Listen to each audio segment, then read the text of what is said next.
Hi, Dr. Patrick. How are you? Hi, Andy. Thank you for having me. Nice to see you.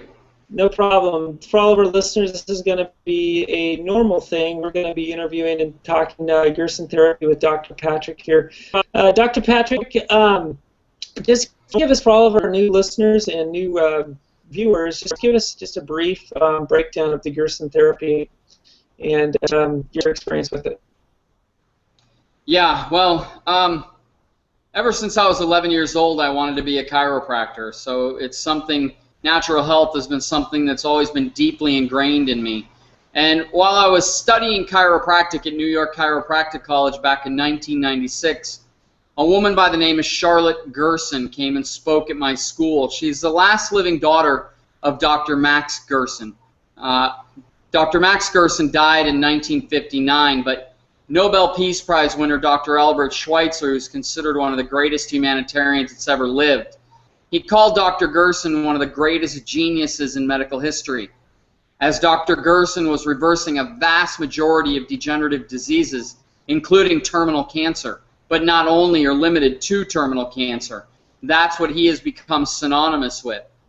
And so when she came and spoke at my school, I knew that that was what I was going to dedicate the rest of my life to, even though, like I said, I'd wanted to be a chiropractor since I was 11 years old, and I love chiropractic, but this certainly is the higher calling that I've been asked to do in my life. And I have my own clinic now here in Mexico where we're successfully treating and reversing these degenerative diseases.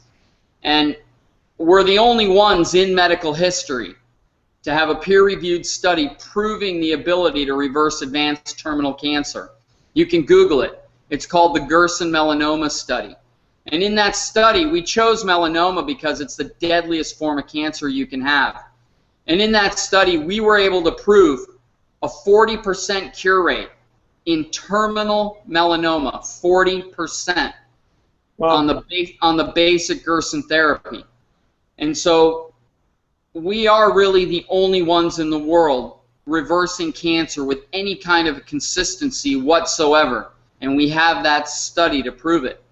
And so what is the Gerson therapy? Well, the Gerson therapy, it's all natural.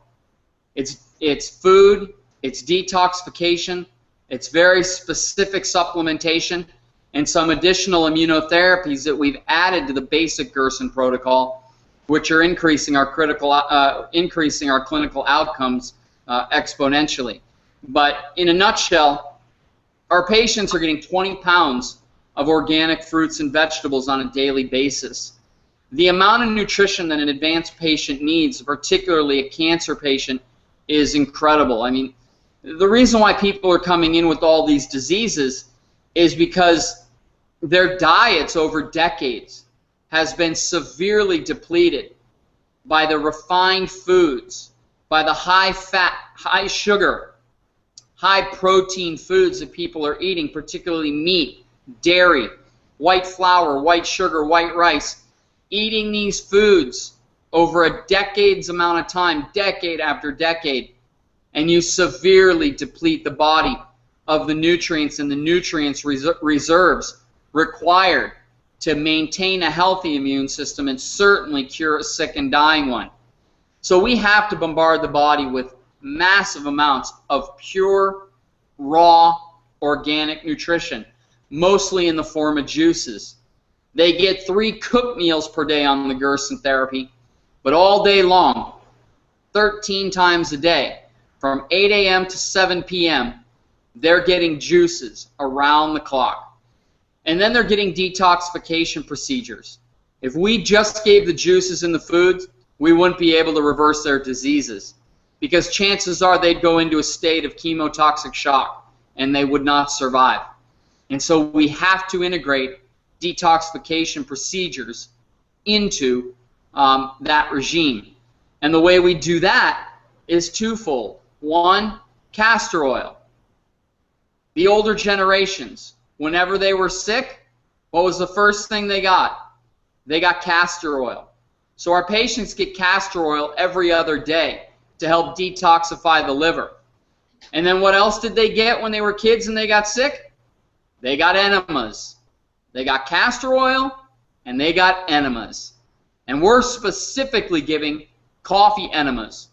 Coffee enemas are the most potent way to detoxify the liver. There is simply not a better way to detoxify the liver. And people might be listening and saying, come on, a coffee enema? Now I've heard everything. And they might think, well, that just sounds like ridiculous voodoo. But let me tell you something.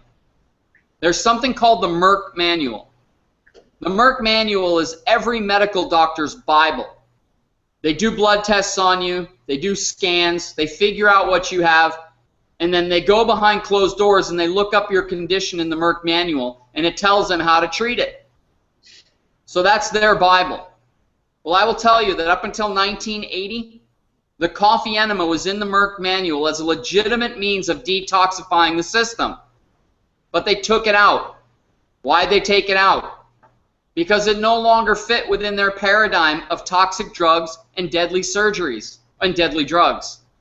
And so they took it out because it no longer applies to their treatment regimes, because it works and it's natural and they can't make money off of it. So the coffee enema is and has been a legitimate means of cleaning out the body for the last 5, 6, 7 decades, 8 decades since it was originally discovered. So those are the detoxification procedures. And then there's very specific supplements that we give, and all those supplements are to boost up mitochondrial activity on a cellular level. The mitochondria are the little organelles inside your cells that create energy. And if you notice somebody who's sick and or dying, what's one of the first things you notice? They're lethargic. Yeah. Why are they lethargic? Because they've lost the capacity to produce energy on a cellular level. Gotcha. So these are the 3 primary foundations of the Gerson therapy. And then there's other immunotherapies and things that we're adding to increase on the clinical results of the basic Gerson therapy. We do IV therapies like IV vitamin C, IV chelation, IV Laetrile. We're doing something called autologous therapy, Coley's therapy, dendritic cell therapy. These are very, very potent therapies, especially when done in conjunction with the Gerson therapy. So that's essentially the foundations of what we're doing here at our clinic in Mexico. Well, great. That really begs the question then is, let's say I have cancer then. Should I, what would you, I don't want to say what would you recommend, but let's say I'm consulting with my family and a doctor, a physician. Should I get an operation, or what would the first thing that you would do? Well, the issue of having an operation to take out a tumor, that can go either way. Tumors have their own metabolisms, which are very toxic to the liver and to the rest of the body. So if a tumor is large enough and we can get to it in a very easy and quick manner, many times we'll suggest that the tumor be taken out, because that can give us the opportunity to have the upper hand on the disease. By taking out that tumor, we can take a lot of pressure off the liver and off the body so that the therapy can get the upper hand. On the other hand, it can be very risky if a tumor is in a hard place to get at, and it will be a long procedure, and chances are they can't get it all at one time. You run the risk of metastasis. If you start to break up that tumor and allow cancer cells to disseminate a little bit within the region, then you can run the risk of potential metastasis. So depending on the situation, surgery can either be a good or bad option for a cancer patient. But what are the other options that you're typically presented with when your oncologist diagnoses you with cancer? Chemotherapy and radiation. Chemotherapy, if there's anybody out there that can tell me how something that has its foundations in mustard gas can be of any benefit to the body, please write me and let me know. Chemotherapy has to be the most primitive, barbaric, and foolish way to treat a diseased body that we've ever created. And yes, the foundations of chemotherapy are mustard gas. And what's mustard gas? It's used in biological warfare to kill people. Why do you think people die from chemotherapy? You know, most people die from chemotherapy before they die from the cancer. Do you know they've never double-blinded studied chemotherapy? They've never double-blinded studied it because evidence is very clear that those who receive chemotherapy, or those that don't receive chemotherapy, live 4 times longer than those that do. And now let's look at radiation. What about radiation? Well, what do we know about radiation? It causes cancer. And while it may temporarily destroy the growth and the dissemination of cancer cells, it never does anything to completely reverse it. It's a temporary fix, just as chemo is, and it does nothing to reverse the disease.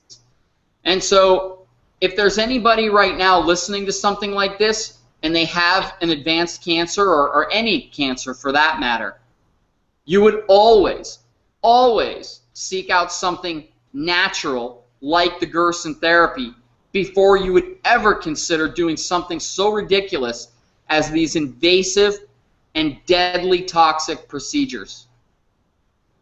Gotcha.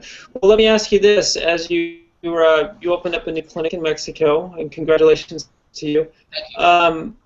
What I'd like to ask is, what kind, if you feel comfortable talking about it, what kind of success or stories or examples are you seeing right now in your clinic? Yeah. Well, because the clinic's relatively new and you can never claim a cure until they've gone 5 years cancer-free, we can't tell you with our clinic per se of any cures that we've accomplished. Now, our previous clinics, which we've had for 3 to 4 decades, we have countless people that came in with terminal cancer that have been cured. And many of those patients are chronicled in the movies that have been done on our work. 4 movies have been completed on our work, and you can get them all on Netflix. One of them is called The Gerson Miracle, which won Best Film at the 2004 Beverly Hills Film Festival against 2,000 different films. The sequel to that is called Dying to Have Known. And of the 4 documentaries, that's the best one. And in that documentary, we have top scientists in the world backing our work. Japanese hospitals using our therapy in their hospitals. And then the 3rd documentary is called The Beautiful Truth. That actually chronicles one of my patients that a colleague and I cured of terminal ovarian cancer. She was a 16-year-old indigenous Mayan Indian girl from deep in the heart of southern Mexico in the region of Chiapas. And she just gave birth to her first child within the last year or 2. And she had terminal ovarian cancer. And then finally, the last documentary is an epic classic within natural medicine realms. That's called Food Matters. And in that documentary, again, you have top scientists in the world backing our work. But in regards to some things that are going on here at our clinic now, we just had a lady leave our clinic, came into us with terminal lung and breast cancer. Ironically, I'll go off on a little tangent here. We just had a bunch of patients leave, and they were all sitting at the table before they left discussing their cancers. One had a breast cancer on the left side of her breast. One had breast cancer that had metastasized to her lungs and her femur, her leg, on the right side of her breast. And another young man who's still here with us has an appendiceal tumor, a tumor of the appendix essentially. And his is down in the right side, right corner of his intestinal tract, where the appendix is.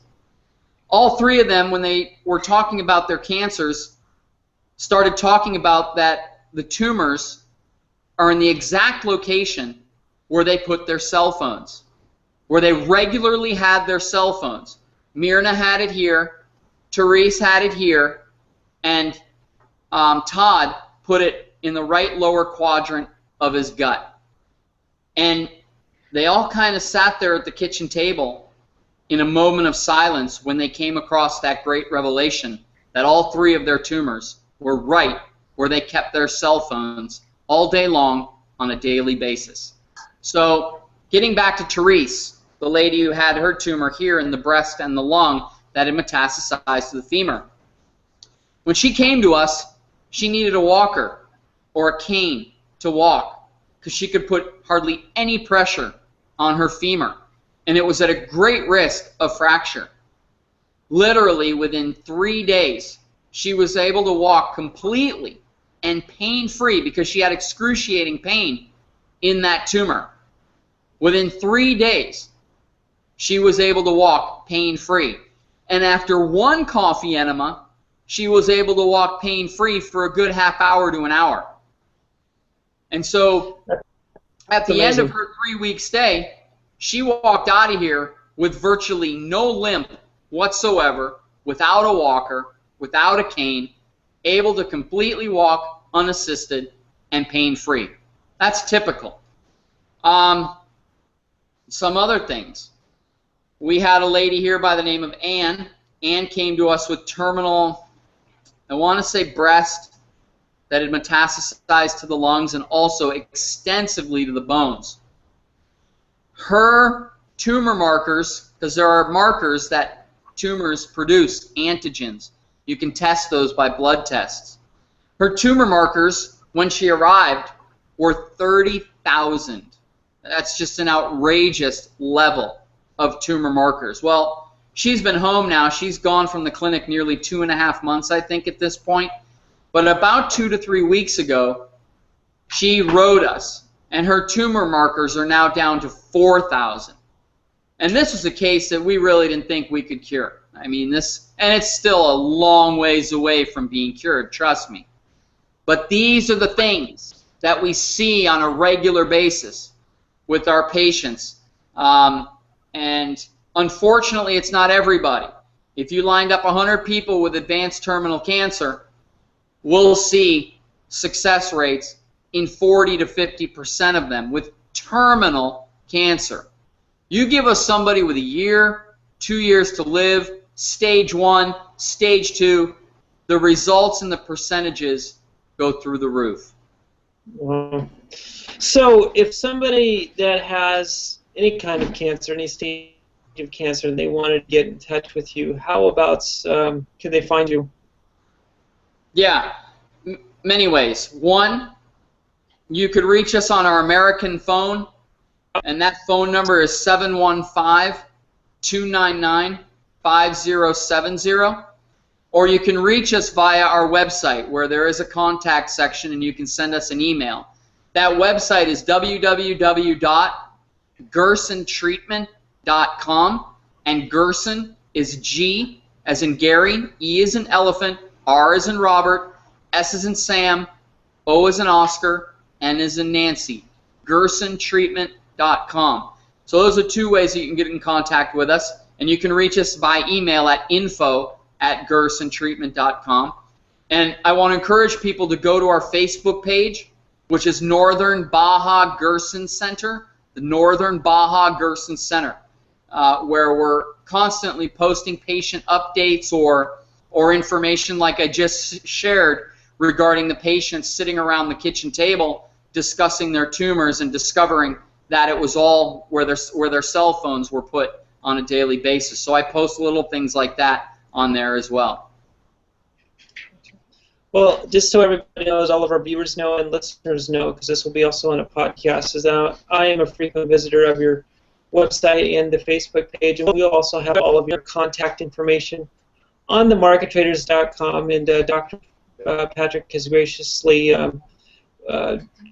is willing to work with us and with us posting blogs that we'll be rolling out, as well as hopefully a very frequent podcast and video show that we hope to do once or twice every couple weeks or so. So I want to thank you for all of our listeners, and thank you, Dr. Patrick. We do appreciate having you on.